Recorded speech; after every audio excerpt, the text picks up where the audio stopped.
Uh, good evening, everyone. Am I audible? Just give me a confirmation. Abhishek?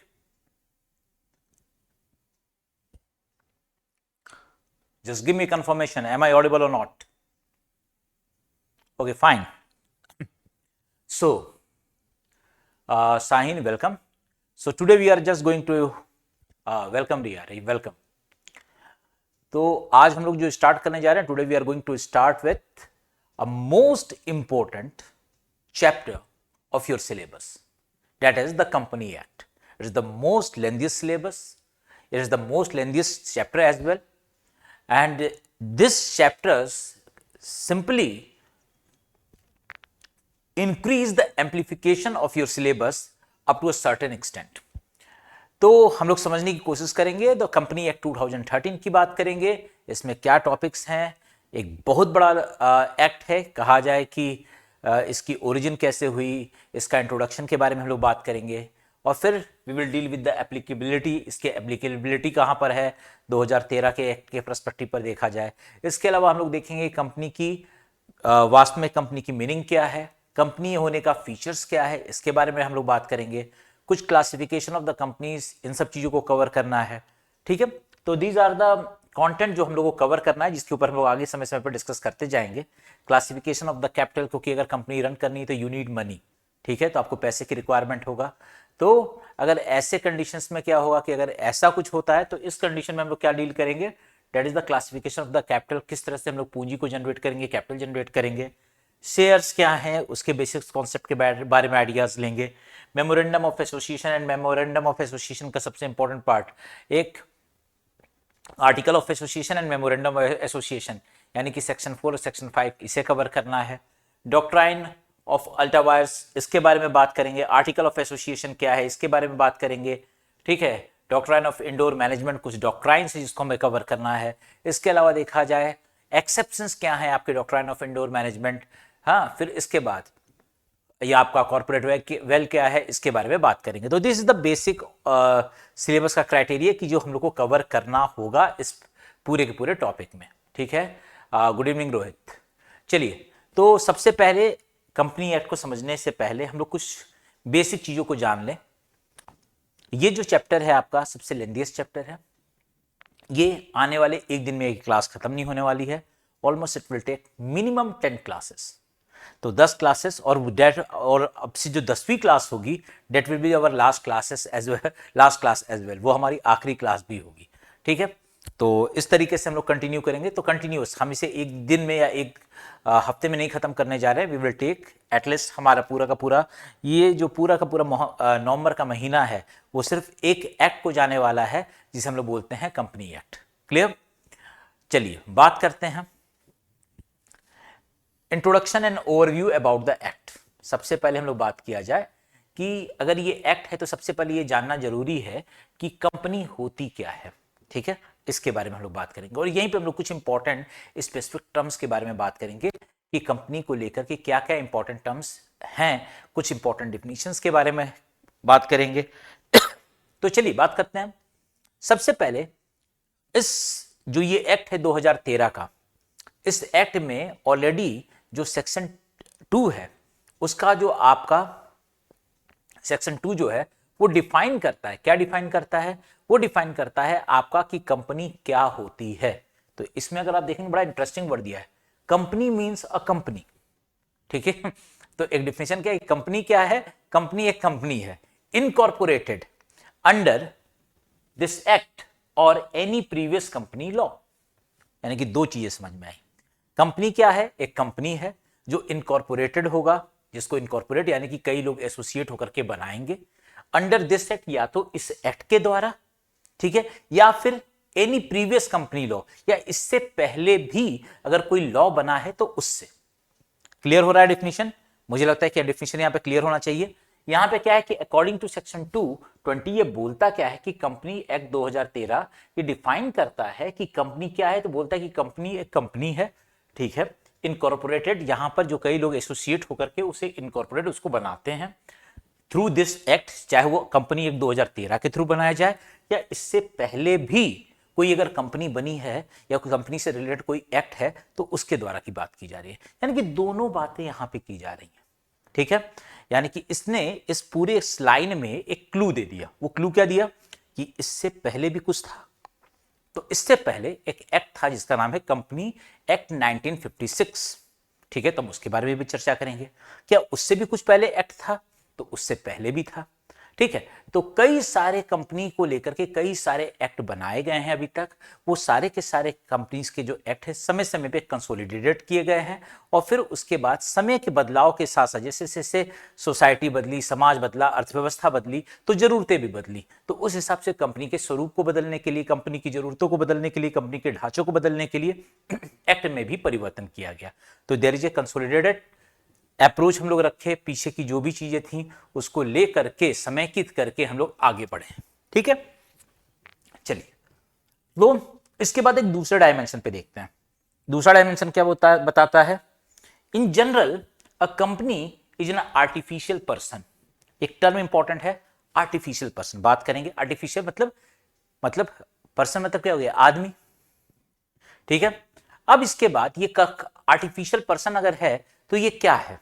तो artificial person को समझना होगा, यानी कि अगर कोई आर्टिफिशियल पर्सन है तो कोई नेचुरल पर्सन भी होगा। क्लियर है? तो ये बोलता है कि कंपनी एक आर्टिफिशियल पर्सन है। ठीक है, यानी कि कंपनी एक आर्टिफिशियल पर्सन है। तो कैसे आर्टिफिशियल पर्सन? वो चल नहीं सकती, बैठ नहीं सकती, उठ नहीं सकती, आ जा नहीं सकती। ठीक है, तो सिंपल सा लॉजिक है कि there is a artificial person. चलो, लेकिन ये इसका एग्जिस्टेंस है क्रिएटेड बाय लॉ। ऑब्वियस है, कोई भी अगर कंपनी स्टैब्लिश किया गया तो उसका लॉ के थ्रू ही उसको लेकर के आया गया। That has separate legal entity. Company जो है अपने आप में एक लीगल एंटिटी के रूप में कंसीडर किया जाएगा, यानी कि establish by the law, law के थ्रू बनाया गया है, तो ये एक लीगल एंटिटी की तरह काम कर रहा है। ठीक है, हम लोग एक एक वर्ड को डिकोड करेंगे। Perpetual succession. What is perpetual succession? इसका मतलब, एक बार अटल बिहारी वाजपेयी नहीं बोले थे, सरकारें आती हैं जाती हैं, देश चलता रहता है। ठीक है, कंपनी के ऑनर, प्रमोटर, शेयर होल्डर आएंगे, मरेंगे, चले जाएंगे। ठीक है, लेकिन कंपनी एग्जिस्ट करेगी। जैसे अगर मान लीजिए कि रतन टाटा जी थे, आज दिवंगत हो गए, तो दिवंगत होने के बाद क्या आपकी टाटा कंपनी बंद हो गई? वो आज भी है, कोई दूसरा उसे लीड करेगा। यानी कि सीधी सी बात है कि कंपनी एग्जिस्ट करती रहती है, यही है परपेचुअल सक्सेशन। ठीक है, चलिए अब अगर मान लीजिए and common seal. Common seal मतलब अगर मान लो कि कंपनी अगर एग्जिस्ट कर रही है तो कॉमन सील एक वर्ड आता है। कॉमन सील का मतलब कि अगर कंपनी अगर है तो कंपनी अगर आर्टिफिशियल पर्सन है तो उसको चलाने के लिए कोई अगला बंदा भी होना चाहिए। तो there will be a natural person. जैसे मान लीजिए कि जियो एक कंपनी है, तो जियो अगर एक कंपनी है तो उस कंपनी का एक मेंबर मान लीजिए कौन है? आपके मुकेश अंबानी जी। तो मुकेश अंबानी जी जो हैं वो क्या है? He is a natural person. तो ऑपरेटिंग ए आर्टिफिशियल पर्सन, ये आर्टिफिशियल पर्सन जो कंपनी का आर्टिफिशियल पर्सन है, उसको चलाने के लिए, उसको रन करने के लिए we need a natural person. अब नेचुरल पर्सन क्या करेगा? यही सिग्नेचर करेंगे, यही सारे के सारे डॉक्यूमेंट्स को साइन करेंगे, यही सारी चीजों को आगे बढ़ाएंगे। तो अब क्या होगा कि क्या हर एक चीज को वो करते रहेंगे, हर लेवल पे करते रहेंगे? ऐसा तो पॉसिबल नहीं। तो he must have a common seal, उनका एक कॉमन सील होगा जिसके थ्रू ये डील करेंगे। चलिए इसके बाद देखेंगे क्या has limited liability. It is the voluntary association of a person who together contribute in the capital of company to do business. ये एक क्या है? ऐच्छिक, ठीक है, संगठन है। एक ऐसा संगठित लोग हो रहे हैं, एसोसिएट हो रहे हैं, कई लोगों का समूह होगा, हु टुगेदर जो कई बार आपस में जुड़ेंगे और कंट्रीब्यूट करेंगे in the capital of the company to do business. Business करने के लिए ये अपनी पूंजी को लगाएंगे कंपनी के स्वरूप में और व्यापार करेंगे, व्यवसाय करेंगे। ठीक है, चलिए यहां पे कुछ चीजें हम लोगों ने इसको डिकोड की। चलिए अब ये जो कंपनी का जो कैपिटल होता है, जनरली जो कंपनी का जो कैपिटल होता है वो छोटे छोटे क्या कहते हैं, पार्ट्स में डिवाइड किया जाता है। ठीक है, स्मॉल पार्ट्स में। और इन स्मॉल पार्ट्स को हम लोग क्या करते हैं? शेयर्स। ठीक है, अब शेयर्स थोड़ा सा फाइनेंस का सब्जेक्ट हो जाएगा, डील करेंगे इसको भी यहां पर। ठीक है, तो shares the ownership of which transferable subject to the certain terms and condition. ठीक है, और ये शेयर का ओनरशिप जो है एक जगह से दूसरी जगह तक ट्रांसफर होता रहता है। ठीक है, ये ट्रांसफर होता है और उसी के हिसाब से ओनरशिप चेंज होती रहती है। एक मोटा छोटा मोटा ज्ञान आपको समझ में आ गया होगा कंपनी के रिगार्डिंग। इसके बारे में हम लोग डिटेल में अब आगे बढ़ेंगे, कुछ और कॉन्सेप्ट्स हम लोग क्लियर कर लेते हैं।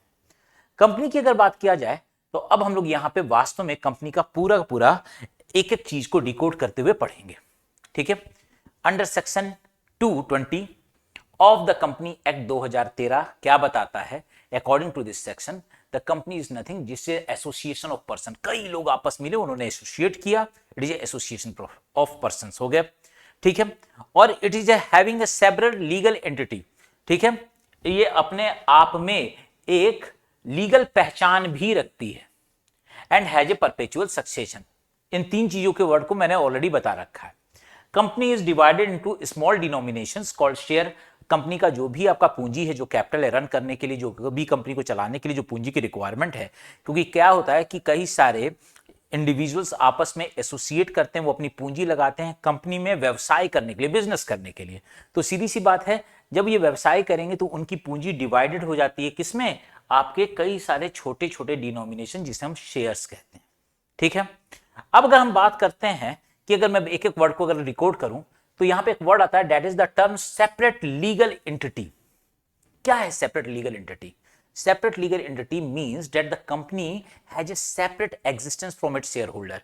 अगर मान लीजिए कंपनी में अगर मुकेश अंबानी है, ठीक है, और कंपनी एक जियो है, तो जियो और Mukesh Ambani both two are totally different individual. ये दोनों जो हैं अलग अलग इंडिविजुअल की तरह ट्रीट किए जाएंगे, ठीक है।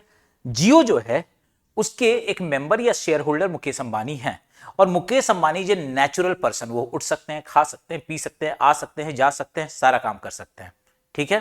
अब ये सारी की सारी चीजें जो हैं यहां पर ये सारी चीजें चलेंगी। तो अब यहां पे सबसे इंपॉर्टेंट डायमेंशन क्या हो जाता है कि अगर ये सारी की सारी चीजें यहां पर चल रही हैं और ये सेपरेट एंटिटी हैं, तो आखिर इस व्यक्ति की जरूरत क्यों पड़ रही है? नेचुरल पर्सन की रिप्रेजेंटेशन क्यों? क्योंकि हम जानते हैं कि कंपनी एक आर्टिफिशियल पर्सन है, ठीक है, और उसकी ऑपरेबिलिटी के लिए, उसको ऑपरेशनलाइज करने के लिए we need a natural person, यानी कि natural person required to operate company through a common seal, ठीक है। ये बात हम लोगों ने कर लिया। इसके अलावा कई जगह आप देखेंगे कंपनी जो non physical separate legal entity या आर्टिफिशियल पर्सन के रूप में कंसीडर किया जाता है, और अब ये आपको क्लियर होना चाहिए कि ऐसा क्यों है, ठीक है। अब इसके बाद दूसरी बात करते हैं। अब अगर देखा जाए अ कंपनी जो non physical separate legal entity या आर्टिफिशियल पर्सन है, ठीक है, हाउएवर थ्रू द एक्ट, इस एक्ट के माध्यम से जो भी कानून है, by the process of registration और इनकॉर्पोरेशन, यानी कि रजिस्ट्रेशन के माध्यम से या इनकॉर्पोरेशन के माध्यम से, यानी कि कई सारे मेंबर आपस में एसोसिएट होते हैं by the association of the member, ठीक है, और वो इसे रजिस्टर कराते हैं। It exist on the paper, company कभी भी एग्जिस्ट करेगी, वो उसका एक किसी ना किसी पेपर पे एग्जिस्ट डेफिनेटली करेगी, ठीक है। आप कोई भी कंपनी ले लीजिए, आप चले जाइएगा उस कंपनी वो पेपर पे एग्जिस्ट कर रही है, उसके लीगल डॉक्यूमेंट्स होंगे, ठीक है। उस कंपनी का रिकॉर्ड कहीं ना कहीं आप मिनिस्ट्री ऑफ कॉमर्स अफेयर के वेबसाइट पे जाइए, आपको मिल जाएगा, ठीक है। यानी कि ये क्या बताता है? Company is established by the law, company exist on the paper, at the same time it's record is existing on the website of the ministry of commerce and affair, ठीक है। ये सारी की सारी ये बताता है कि how the company is its tell about the legal existence of the company. जब हम लोग वर्ड बोलते हैं लीगल एंटिटी, तो कंपनी एक लीगल एग्जिस्टेंस कैसे रखती है वो इस स्टेटमेंट से पता चलता है, ठीक है। नेक्स्ट आते हैं, company can hold assets on it's name. Company अगर चाहे तो अपने नाम से अपने एसेट्स होल्ड कर सकती है, ठीक है। आप चाहें तो कंपनी के अगेंस्ट में कोर्ट में जा सकते हैं, और कंपनी चाहे तो आपके अगेंस्ट में भी कोर्ट पे जा सकती है, ठीक है। यानी कि अगर देखा जाए तो कैन स्यू और बी स्यूड, यानी कि कहा जाए आप उसको लेकर के जुडिशियल पर्सपेक्टिव पे खींच सकते हैं, आप उसको जुडिशली उसके अगेंस्ट में कार्रवाई कर सकते हैं, आप उसके अगेंस्ट में केस कर सकते हैं। ये सारी की सारी चीजें बताई जाती हैं, ठीक है। नेक्स्ट पार्ट पे चलते हैं। सिमिलरली अ परपेचुअल सक्सेशन, जिसके बारे में बात बता रहे हैं, मेंबर में कम और go but the company remain for ever. Company हमेशा रहती है, लोग आते हैं जाते हैं, ठीक है, और कंपनी एग्जिस्ट करती है। मीन्स अभी आज देखा जाए Ratan Tata is no more but still the Tata exist, Tata आज भी एग्जिस्ट कर रहा है। तो this is all about the company, ठीक है। कुछ और बेसिक कॉन्सेप्ट के बारे में चर्चा कर लिया जाए। ठीक है, चलिए अब कुछ और वर्ड आप लोगों ने सुने होंगे। एक वर्ड है जिसे हम लोग बोलते हैं सोल प्रोप्राइटरशिप, एक वर्ड आता है एलएलपी जिसे हम लोग बोलते हैं लिमिटेड लायबिलिटी पार्टनरशिप, तीसरा एक वर्ड है जिसे हम लोग बोलते हैं प्राइवेट लिमिटेड कंपनी। ठीक है, और एक और वर्ड आएगा पब्लिक लिमिटेड कंपनी। यानी कि आप कई तरह के वर्ड सुनते हैं। जब हम लोग बात करते हैं, कई बच्चों को कंफ्यूजन, सर सोल प्रोप्राइटरशिप क्या ये कंपनी है? जी नहीं। लिमिटेड लायबिलिटी पार्टनरशिप क्या ये कंपनी है? जी नहीं। प्राइवेट लिमिटेड कंपनी क्या ये कंपनी है? जी। ठीक है, चलिए अब हम लोग समझेंगे क्या कि आखिर क्या है ये चीजें होती क्या, किस तरह से sole proprietorship, limited liability partnerships या प्राइवेट लिमिटेड कंपनी ये आपस में तीनों में अलग क्यों है। सबसे पहले हम लोग डिफरेंस समझेंगे सोल प्रोप्राइटरशिप के बारे में और प्राइवेट लिमिटेड कंपनी के बारे में। पहले इनके बारे में समझेंगे, यानी कि हम पहले इस कॉलम की बात करेंगे और फिर इस कॉलम की बात करेंगे।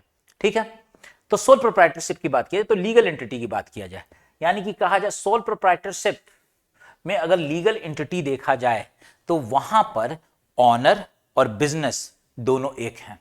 वर्ड समझिएगा, ऑनर और बिजनेस। लेकिन हम जब कंपनी की बात करते थे तो वहां पे ऑनर और बिजनेस यानी कि कहा जाए मेंबर, यानी कि कहा जाए मुकेश अंबानी और जियो, दो अलग अलग लीगल एंटिटी हैं, दोनों सेपरेट लीगल एंटिटी हैं।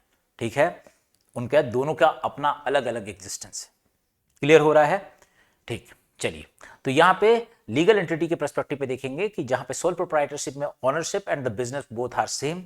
ठीक है, यहां पे देखा जाए तो यहां पर अगर देखा जाए तो यहां पे both having a separated legal entity.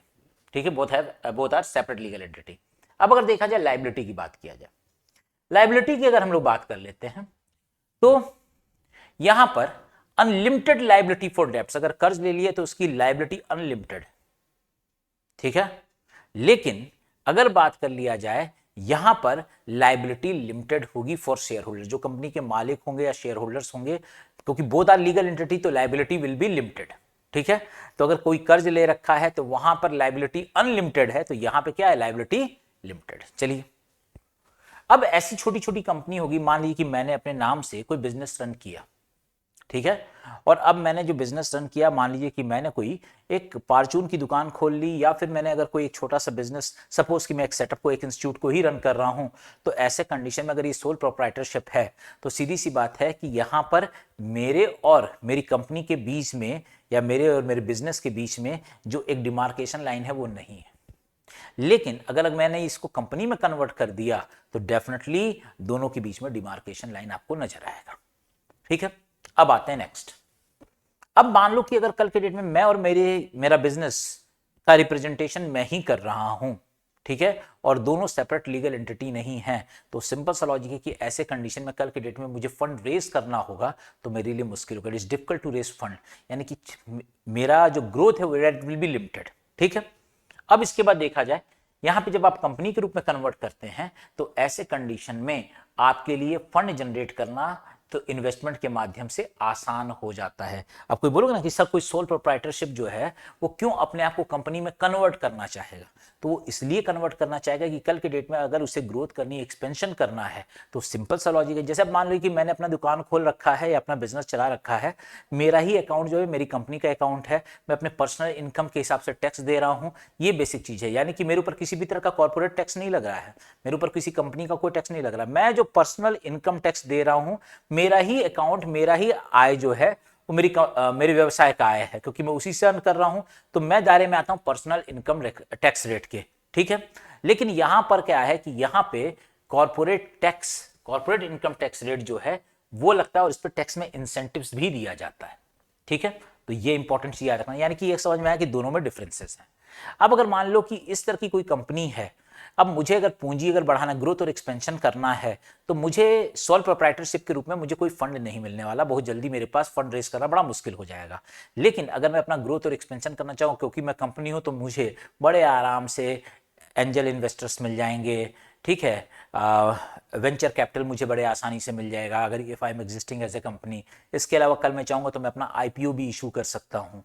ठीक है, तो इस तरीके से ये से मैं अपने ग्रोथ और एक्सपेंशन का मेरा स्कोप होगा। अब लेकिन अगर मैं प्राइवेट कंपनी हूं, ठीक है, तो मैं अपना आईपीओ इशू कर सकता हूं और मैं अपने आप को पब्लिक लिमिटेड कंपनी में कन्वर्ट भी कर सकता हूं। चलिए बात है परपेचुअल सक्सेशन।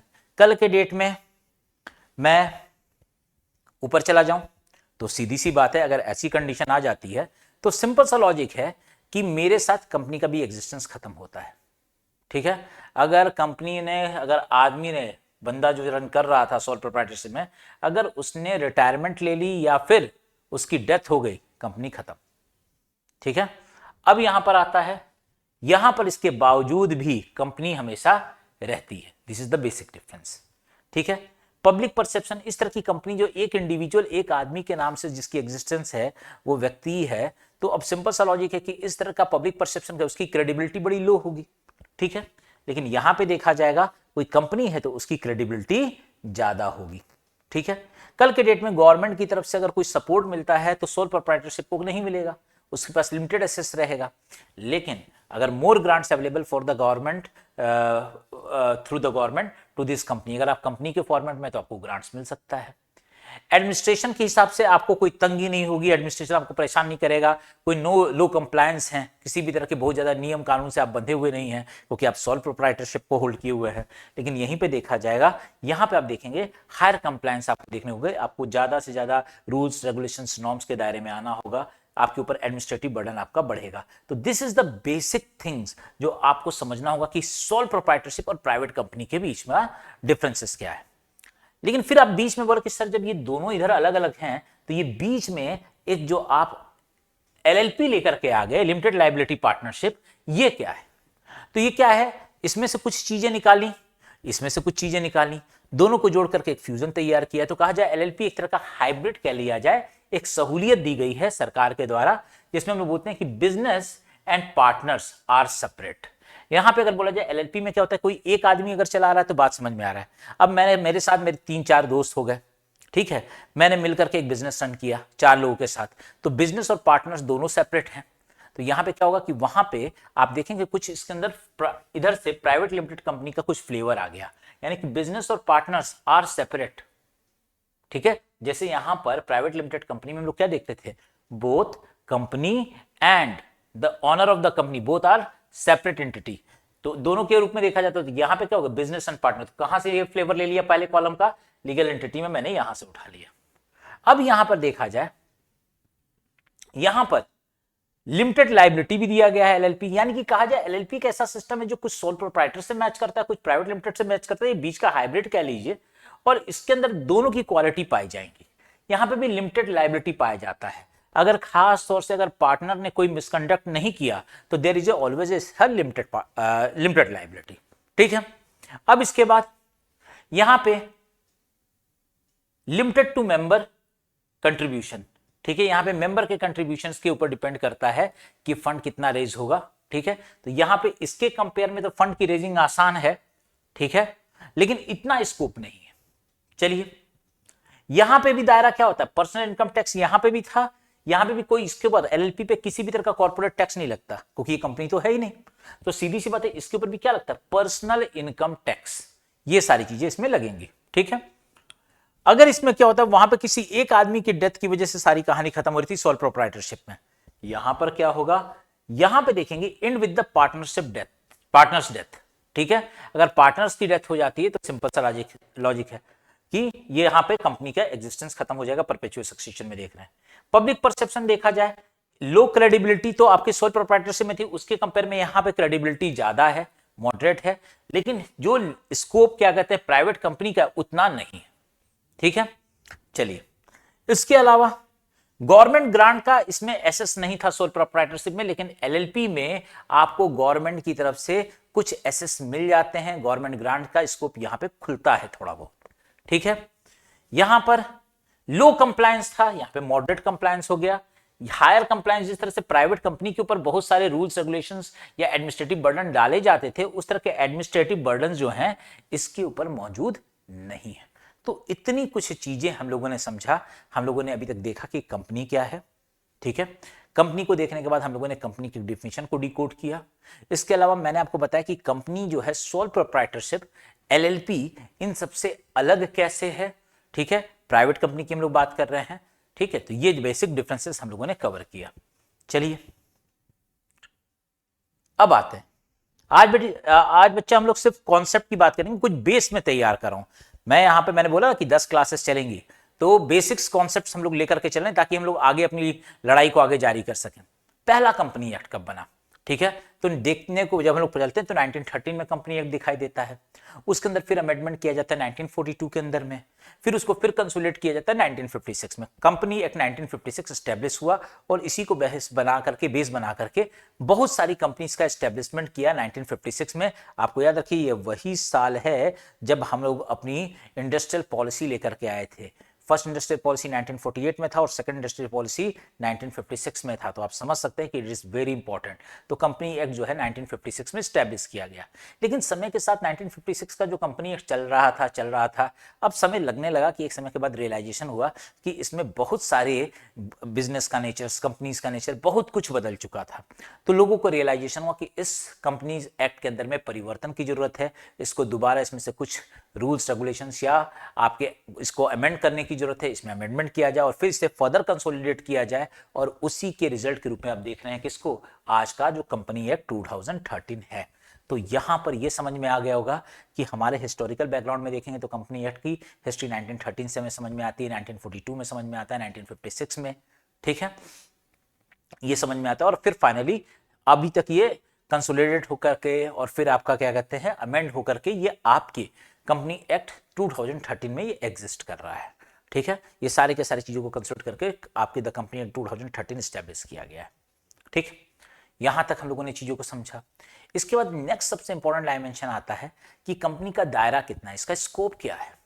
तो ये पूरे इंडिया में लागू होता है, ठीक है। और 2019 के बाद जब आपका आर्टिकल 370 हटाया गया तो जम्मू एंड कश्मीर में भी, पहले तो इसके लिमिटेड स्कोप भी जम्मू एंड कश्मीर में थे कुछ जगह पर, लेकिन अब धीरे धीरे वो सारी चीज़ों को वो हो चुका है। अब ये पूरे होल इंडिया में लागू होता है, ठीक है। चलिए, अब ये कंपनी कितना एक्ट जो है ये कितना विशाल है, कितना विकराल है, अब इस चीज़ को समझते हैं। तो हाथ पैर थोड़ा सा फूलेगा आप लोग का। 29 चैप्टर्स हैं, ठीक है। इससे पहले हम लोग industrial development and regulation act को देख रहे थे तो उसमें हम लोग सिर्फ 4 चैप्टर पढ़े थे, तो उसमें हम लोग के पसीने छूट रहे थे। अब यहाँ पे अगर हम लोग देखें तो हमारे चैप्टर्स की संख्या हो जाएगी 29, तो यानी कि काफ़ी बड़ा है। तो अब समझ में आ गया हो कि मैंने बोला कि there will be 10 continuous classes जब होंगे जाएंगे तब हम लोग का ये चैप्टर खत्म होगा और हर एक क्लास के बीच में मैं भी गैप लूंगा, ठीक है। नेक्स्ट तो 9 चैप्टर्स आप देखोगे आपको यहाँ पे नजर आ रहा है। नेक्स्ट और क्या नजर आता है, that is the 470 section, 470 section है। अब आप समझ सकते हो, ठीक है, 4 सेक्शंस हैं, ठीक है। तो अब ये 4 सेक्शन आप समझिए, ठीक है, 470 सेक्शंस आपको कवर करने हैं। इतने से भी काम नहीं चला तो 7 शेड्यूल्स ऑलरेडी थे, इसमें 7 शेड्यूल्स भी जोड़े गए हैं, ठीक है। और सबसे लास्ट में यहां से भी जब लोगों को चैन नहीं मिला तो कुछ रूल्स भी जोड़े गए हैं, ठीक है। तो ये कुछ बेसिक चीजें आप लोग को समझ में आई होंगी। यहां तक में कोई भी दिक्कत, कुछ भी ऐसा प्रॉब्लम अगर आ रहा है तो please confirm. Sahin, Shiv, Abhishek, all दो स्टूडेंट्स जो मुझे अभी दिखाई दे रहे हैं डिस्प्ले पर सामने, वो मुझे कंफर्म करें कि एवरीथिंग इज ओके, आपको मैं विजिबल हूँ, ऑडिबल हूँ और सीधी सी बात है, हाँ, अंडरस्टैंडेबल हूँ ये कि नहीं, ठीक है। चलिए,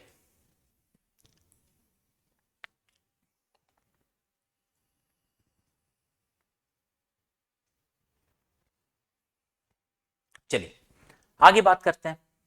नेक्स्ट, आलोक, वेलकम। चलिए देखते हैं नेक्स्ट इंपॉर्टेंट डायमेंशन क्या होता है कि, हाँ वेलकम नीलम, वेलकम। अब इसके बाद अगर हम लोग देखें तो क्या हमें नजर आ रहा है, कुछ इंपॉर्टेंट फैक्ट्स। जब कभी लॉ को पढ़ा जाता है तो लॉ दिखता कैसे, बड़ा कॉम्प्लिकेटेड है। वैसे मैं कोई बहुत ही ज़्यादा लॉ का जानकार नहीं हूँ या वैसा कुछ, लेकिन फिर भी जो मेरी थोड़ी बहुत जानकारी है, जो इधर उधर से मैंने कुछ पढ़ रखा, उसके बेसिस में आपको कुछ बताने का चाह रहा हूँ। जब किस लॉ को देखिएगा, कोई भी कानून अगर हम देखते हैं, उस कानून के अंदर में, लॉ के अंदर में क्या क्या चीजें होती हैं, तो of course there is a bare act, एक एक्ट होगा, ठीक है। ये एक्ट कौन बनाएगा, तो पार्लियामेंट बनाएगी, ठीक है। अब पार्लियामेंट इस एक्ट को बनाती तो एक लंबे प्रोसेस के थ्रू बनता है, ठीक है।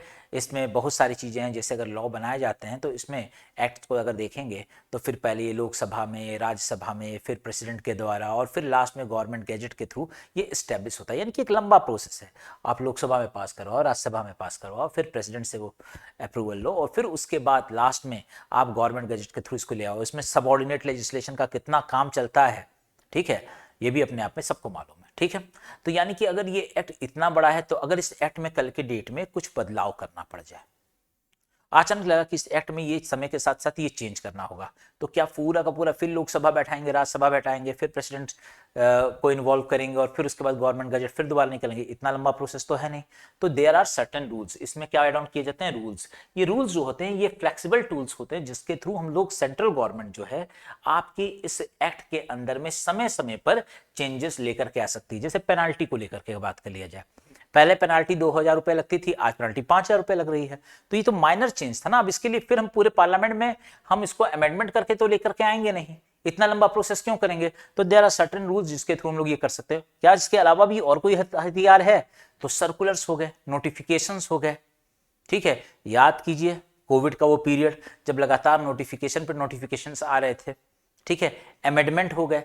ठीक है, अमेंडमेंट के माध्यम से अगर देखेंगे, ऑर्डिनेंस ऑफ द प्रेसिडेंट, ये भी सब कुछ तरीके हैं जिसके माध्यम से हम लोग एक्ट के अंदर में अमेंडमेंट कर सकते हैं, बदलाव कर सकते हैं। तो these are the basic tools. यानी कि एक एक्ट होगा लेकिन हम इस प्रोसेस को बार बार अगर अमेंडमेंट करना चाहते हैं या उसमें कुछ बदलाव करना चाहते हैं तो हमारे पास कुछ रूल्स, सर्कुलर्स, नोटिफिकेशन, अमेंडमेंट के प्रोविजंस और इसके अलावा ऑर्डिनेंस ऑफ द प्रेसिडेंट जैसे कुछ बेसिक्स टूल्स हैं जिसके माध्यम से हम इसमें बदलाव कर सकते हैं।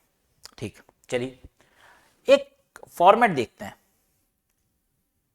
अब इस पूरे के पूरे चैप्टर में अगर आप देखोगे तो आपको कई तरह की चीजें नजर आएंगी। मैंने सेक्शन 2 लिखा और उसके बाद ब्रैकेट में आपको 20 नजर आ रहा था। याद आया जब मैंने कंपनी एक्ट का जब डिफिनेशन को जब मैं डिफाइन कर रहा था तो सेक्शन 2 के थ्रू मैंने डिफाइन किया कंपनी के एक्ट का। इसी कंपनी एक्ट 2013 के अंदर में जो सेक्शन 2 है उस सेक्शन 2 में जो उसका 20 सेक्शन 220 मैंने ऐसे बोला, मैंने वहां पे उसको डिकोड नहीं किया। क्यों नहीं किया? क्योंकि मुझे कुछ चीजें समझानी थी। तो समझते हैं। तो यहां पे अगर आप देखोगे तो आपको नजर आ रहा है 4, फिर एक ब्रैकेट में 1, फिर इसके बाद A, फिर उसके बाद 2, ऐसा कुछ नजर आ रहा है। अगर आप इसे देखोगे तो क्या नजर आता है? ये जो पहला 4 है ये दिखाता है आपका सेक्शन।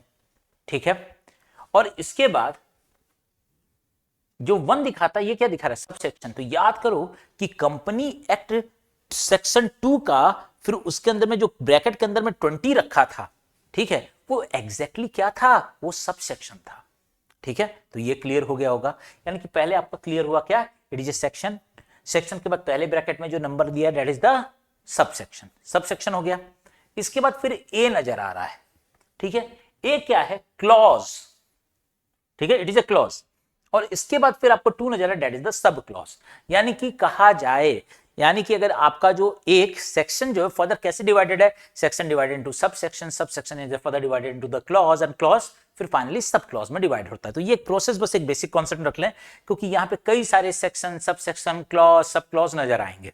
ठीक है, तो इतना एक बेसिक कॉन्सेप्ट अपने साथ लेकर के अपन लोग चलेंगे। ठीक है ना? चलिए अब अगर हम लोग देखते हैं तो कंपनी एक्ट 2013 जो है ये अपने आप में एक्ट को देखा जाए it is a comprehensive legislation enacted by the parliament. Parliament के द्वारा जो बनाया गया ये अपने आप में समग्र जो है विधायी है जिसको कहीं ना कहीं पार्लियामेंट ने बनाया है और उसको जब पार्लियामेंट ने इसे जब पास किया है तो उसका मेन मोटिव क्या रहा है? रेगुलेट, यानी कि नियमित करना, the formation, functioning and governance and winding up of the company of India. यानी कि कंपनी अगर है, अगर कंपनी बन गई है तो उसे रेगुलेट करना। किस चीज को रेगुलेट करेगा? किस चीज को अगर नियंत्रित करेगा? सीधी सी बात है, कंपनी के फॉर्मेशन को। कैसे कंपनी बनेगी? तो कंपनी कैसे बनेगी, कंपनी कैसे काम करेगी, कंपनी किस तरह से गवर्नेंस करेगी, और कंपनी को कल के डेट में बंद करना है और पैक करके वाइंड अप करना है तो कंपनी कैसे वाइंड अप होगी। ये सारे के सारे रूल्स, रेगुलेशंस, नॉर्म्स के बारे में कंपनी एक्ट 2013 के अंदर में एस्टैब्लिश किया गया है। दैट्स वाई समझ में आ रहा है ये कंपनी अपने आप में, मतलब कंपनी एक्ट जो है अपने आप में पूरी कहा जाए कि एक महागाथा की तरह हो जाती है। ठीक है, चलिए बात करते हैं। ये भी हम लोग जानते हैं कि इससे पहले कि कंपनी एक्ट 1956 को रिप्लेस किया। ठीक है, अब कंपनी एक्ट 1956 को इसने रिप्लेस किया और सितंबर 12, 2013 को ये कंपनी जो है ये क्या कहते हैं, ये फोर्स में आ गई। कंपनी एक्ट जो है ये फोर्स में आ गई। मैं कंपनी एक्ट 2013 की बात कर रहा हूं। ठीक है। और उसके बाद इसके मोस्ट ऑफ द प्रोविजंस थे वो अगले साल यानी कि कहा जाए 2014 के 1 अप्रैल जो आपका फाइनेंशियल ईयर शुरू होता है उससे ये स्टार्ट हो गया। तो ये एक बेसिक चीज रखा गया। अब ये एक्ट जो है इसका प्रशासन यानी एडमिनिस्ट्रेशन कौन डील करता है, किसके द्वारा ये एडमिनिस्ट्रेट होता है, तो ऑब्वियस है मिनिस्ट्री ऑफ कॉर्पोरेट अफेयर्स है। ठीक है, तो आज की डेट में देखा जाए मिनिस्ट्री ऑफ कॉर्पोरेट अफेयर्स जो है वो इस चीज को डील करने का काम करता है। ठीक है, दूसरा और कौन सा हो गया, तो there is a registrar of companies ROC. ये दो इंपॉर्टेंट बॉडी आप जरूर याद रखेंगे, जो ministry of commerce affair and registrar of companies, ये जो है ये दो इंपॉर्टेंट हैं जो आपके इस पूरे के पूरे एक्ट के थ्रू एडमिनिस्ट्रेशन करने का काम करते हैं। The act is administered by the ministry of corporate affair and registrar of आपका कंपनी। ये जो चीजें याद रखेंगे। ठीक है, अब इसके बाद इंपॉर्टेंट चीज क्या है, its aim to enhance corporate governance, protect stake holders, promote ease of doing business and align with the global standard. ये कंपनी 2013 जब लेकर के आया गया था तो दुनिया बदल चुकी थी। 1956 से का भारत, 2013 के भारत में जमीन आसमान का अंतर था। तो सिंपल सा लॉजिक है, जब इस एक्ट को लागू किया गया तो सिंपल सा प्रोसेस क्या रहा कि इसमें मेन मोटिव क्या था कि कॉर्पोरेट गवर्नेंस को बढ़ाना। ठीक है, जिसके ऊपर जितने भी आपके स्टेक होल्डर हैं, कंपनी की जितने भी हितधारक हैं, उनकी इंटरेस्ट को प्रोटेक्ट करना, उसको संरक्षण देना, उसको सुरक्षित रखना। दूसरा, ईज ऑफ डूइंग बिजनेस बड़ा पॉपुलर था उस समय भी, आज भी पॉपुलर है, यानी कि आसानी से बिजनेस को रन करने के लिए अगर बाहर से या कंपनी यहाँ की है जो आज के, जैसे सबसे पहला ईज ऑफ डूइंग बिजनेस तो हम लोगों ने 1991 ही में कर लिया था जब हम लोगों ने लाइसेंस राज को खत्म किया था। ठीक है, जब हम लोग IDRA जब पढ़ रहे थे 1951, तो इंडस्ट्रियल डेवलपमेंट रेगुलेशन एक्ट 1951 पढ़े थे, तो वहां पे हम लोगों ने बात किया था कि 1991 में लाइसेंसिंग को खत्म किया गया। जब लाइसेंसिंग को खत्म किया, that was the first step toward the ease of doing business. ठीक है, अब आज की डेट में ईज ऑफ डूइंग बिजनेस को और आसान किया गया। ठीक है, तो अब ये सारी चीजें हैं, तो ईज ऑफ डूइंग बिजनेस को बढ़ाना, और सीधी सी बात है जो ग्लोबल लेवल पर जो स्टैंडर्ड जो मानक तैयार हो चुके हैं उसके हिसाब से अपनी अर्थव्यवस्था को एड ऑन करना, उसके हिसाब से उस जो ग्लोबल स्टैंडर्ड है उसके हिसाब से खुद को अलाइन करना। तो दिस वाज द बेसिक क्या कहते हैं मोटिव और एम बिहाइंड दिस एक्ट। इस एक्ट के पीछे अगर कहा जाए ये आपका मोटिव था, ये इसमें मेंशन किया गया। फिर वही डरावनी चीज, 29 चैप्टर हैं, 470 सेक्शन हैं, 7 शेड्यूल्स हैं, बहुत सारे रूल्स हैं। ठीक है, ये सारी चीजें हैं। अब इतनी बार डर चुके हैं, कितना डरेंगे, है ना, पढ़ना तो पड़ेगा ही। अब आते हैं नेक्स्ट, की ऑब्जेक्टिव्स क्या है। ठीक है, तो की ऑब्जेक्टिव क्या है कि जो भी आपके रूल्स रेगुलेशन प्रोसीजर्स हैं कंपनी को चलाने के लिए, चाहे उसके फॉर्मेशन के लिए, चाहे कंपनी के एस्टेब्लिशमेंट के लिए, या कंपनी के वाइंड अप के लिए, जो भी काम है, ये कंपनी के गवर्नेंस के लिए, जो भी सारी चीजें जो है उससे रिलेटेड जो रूल्स रेगुलेशन जो प्रोसीजर्स हैं उसको सिंप्लीफाई करना। ठीक है, चलिए, यानी कि इसका पहला सिंप्लीफाइंग द कंप्लायंस प्रोसीजर, जो भी आपके जो प्रशासनिक जो भी आपके रूल्स रेगुलेशन या प्रोसीजर्स जो हैं, प्रक्रियाएं हैं, उसको सिंप्लीफाई करना ताकि रन करना आसान हो सके। ये किसकी तरफ कदम है, हमारे ईज ऑफ डूइंग बिजनेस की तरफ है। ठीक है, strengthening accountability of directors and auditors.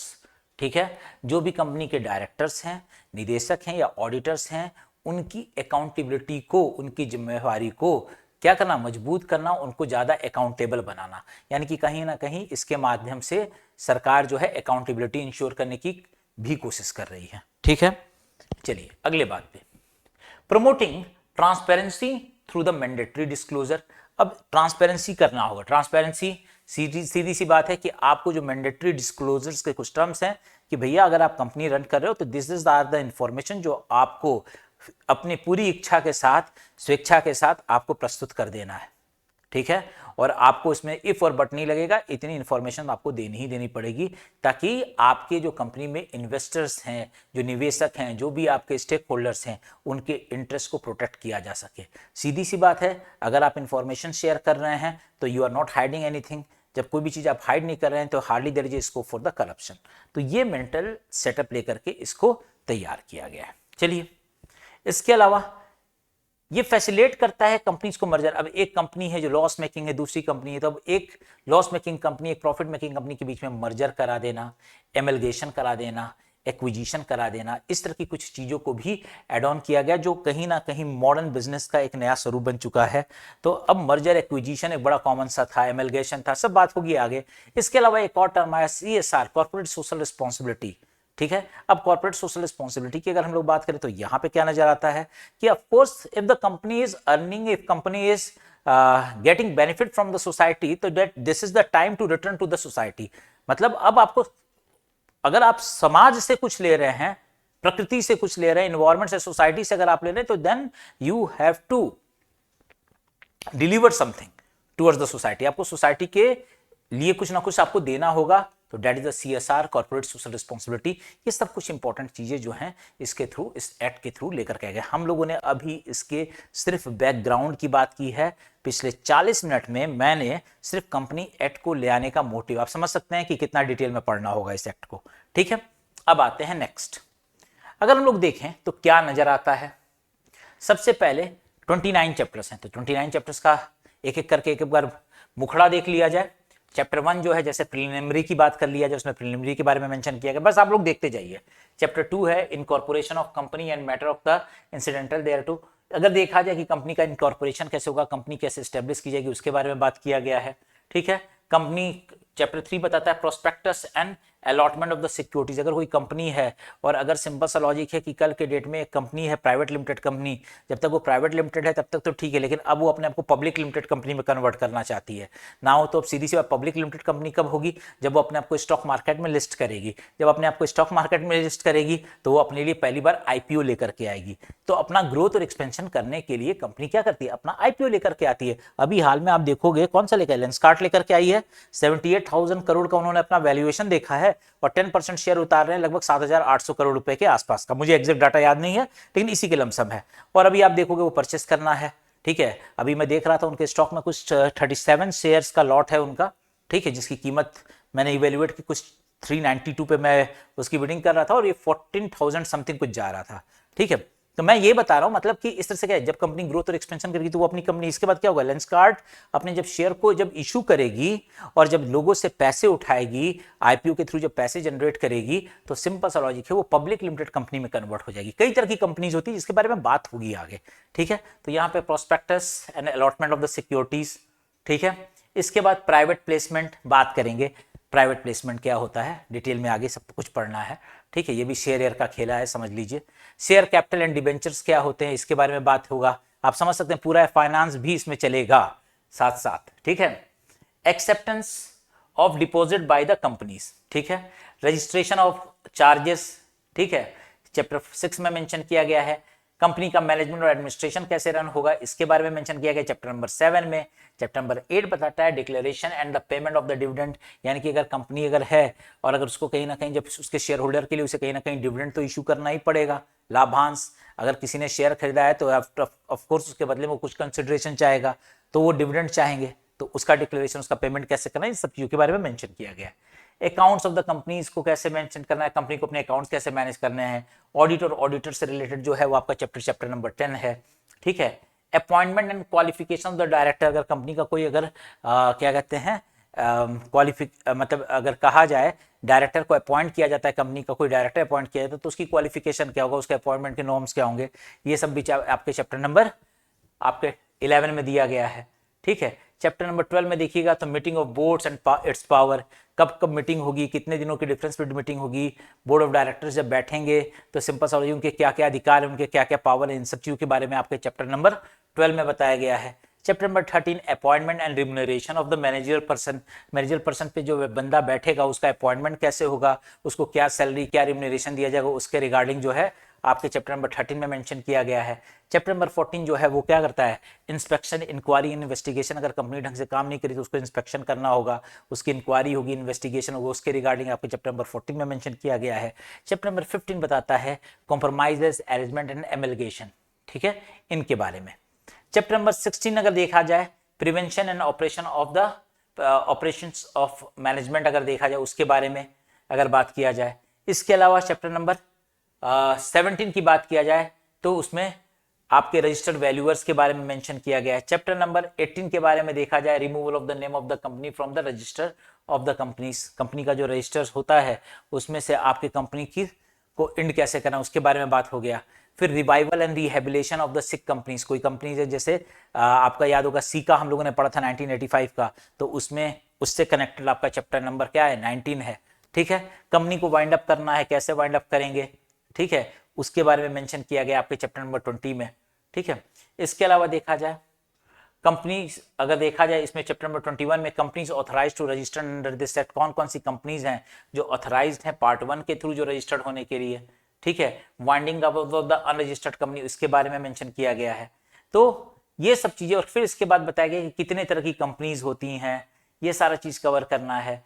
Company, वो कंपनी जो बाहर आउटसाइडर कंपनीज हैं जो भारत में इनकॉर्पोरेट हो रही हैं, उनके बारे में मेंशन किया गया आपके चैप्टर नंबर 22 में। इसी तरह से चैप्टर नंबर 23 में गवर्नमेंट कंपनीज हैं, उनका कैसे एक्टिविटीज होगी, उनका ऑपरेशनल स्टाइल क्या होगा, उसके बारे में मेंशन किया गया है। इसके अलावा देखा जाए चैप्टर नंबर 24 में रजिस्ट्रेशन ऑफिस और फीस के बारे में मेंशन किया गया है। चैप्टर नंबर 25 की बात किया जाए तो कंपनी टू फर्निश इंफॉर्मेशन और स्टैटिस्टिक्स, निधीज कंपनीज के बारे में बात किया गया है आपके चैप्टर नंबर 26 में। 27 में देखा जाए एनसीएलटी का नाम आप लोगों ने सही बार सुना होगा, इससे पहले भी हम लोगों ने सीका में देखा, आईडीआरए जब पढ़ा था वहां पे भी बात किया था। तो national company law tribunal and appellate tribunal के बारे में हम लोग बात करेंगे। इसके रिगार्डिंग जो है आपका चैप्टर नंबर 27 में मेंशन किया गया है। इसी तरह चैप्टर नंबर 28 में कुछ स्पेशल कोड्स की बात की गई है, और चैप्टर नंबर 29 मिसलेनियस। तो समझ में आ गया होगा कि काफी बड़ा है। ठीक है, इसके अलावा यहां से भी पेट नहीं भरा लोगों का, तो इसमें कुछ 7 शेड्यूल्स डाले गए हैं। 7 शेड्यूल्स अगर कंपनी अगर चलाया जाएगा तो कंपनी को चलाने के लिए there is a memorandum of association. तो मेमोरेंडम ऑफ एसोसिएशन के बारे में मेंशन किया गया आपके शेड्यूल 1 के अंदर में। ये सब हमेशा एमसीक्यूज में पूछे जाते हैं, किस शेड्यूल में क्या था, किस चैप्टर में क्या था, तो ये सब याद रखना पड़ता है बच्चों को, खास तौर से जब वो लोग सीए के एग्जामिनेशंस के लिए जब मूव कर रहे होते हैं, या फिर कहीं ना कहीं वो जब ह्यूमन रिसोर्स डेवलपमेंट से रिलेटेड जो आपका एचआरएम को लेकर के जो आपके नेट के एग्जामिनेशन, तो वहाँ पे इससे क्वेश्चंस पूछे जाते हैं। तो memorandum of article of association के बारे में शेड्यूल 1 में मेंशन किया गया है। ठीक है, यूजफुल लाइफ ऑफ एसेट, जो भी कंपनी के अंदर एसेट्स हैं वो कहीं ना कहीं डेप्रिसिएशन होगा, उसके कैलकुलेशन का मेथड क्या वो शेड्यूल 2 में मेंशन किया गया है। इसके अलावा देखा जाए prescribed format and instruction of preparing the balance sheet, किस तरीके से, किस फॉर्मेट के थ्रू कंपनी जो है अपने बैलेंस शीट को मैनेज करेगी, प्रॉफिट एंड लॉस अकाउंट को मैनेज करेगी, अपने फाइनेंशियल स्टेटमेंट कैसे तैयार करेगी, इन सब के बारे में शेड्यूल नंबर 3 में मेंशन किया गया है। शेड्यूल नंबर 4 जो है ये बताता है कंपनीज के code of conduct for the independent directors to ensure professionalism, integrity and independence, इसके बारे में मेंशन है। ठीक है, इसी तरह चैप्टर नंबर 5 में देखेंगे, शेड्यूल 5 में देखेंगे। ठीक है, तो स्पेसिफाइड कंडीशन, किस तरह के कुछ कंडीशंस को बताया गया है जो जिसमें आप अपॉइंट करेंगे या रिम्यूनरेशन देंगे मैनेजिंग डायरेक्टर को या होल टाइम डायरेक्टर को या मैनेजर को, किस तरह से, उसके बारे में मेंशन किया है शेड्यूल 5 में। ठीक है, शेड्यूल 6 के अंदर में जब हम लोग देखेंगे तो ये डिफाइन करता है exemption for the company, company को कहाँ कहाँ से छूट मिली, एग्जेम्पशन मिला है। Engage in the infrastructure projects, अगर कल के डेट में कोई कंपनी इंफ्रास्ट्रक्चर प्रोजेक्ट्स में रिलेटेड है तो रिगार्डिंग द शेयर कैपिटल उसके क्या वोटिंग राइट्स होंगे, इसके थ्रू जो है उसको क्या क्या एग्जाम्पशंस मिल रहे हैं, इसके बारे में मेंशन किया गया है। ठीक है, इसके बाद शेड्यूल 7 जो है वो आपके मतलब CSR स्पेंडिंग, जो याद रखिएगा कॉर्पोरेट सोशल रिस्पॉन्सिबिलिटी जो है 470 सेक्शन में से 135 सेक्शन जो है वो कॉर्पोरेट सोशल रिस्पॉन्सिबिलिटी से डील करता है। तो इसके बारे में मेंशन किया गया शेड्यूल 7 में।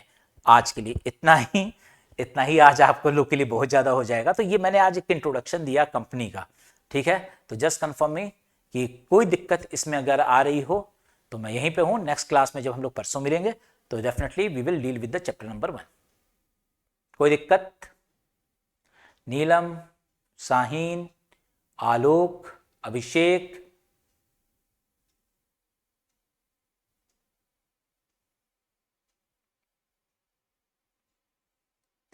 Everything is clear? अभिषेक सब समझ में आ गया? साहिन,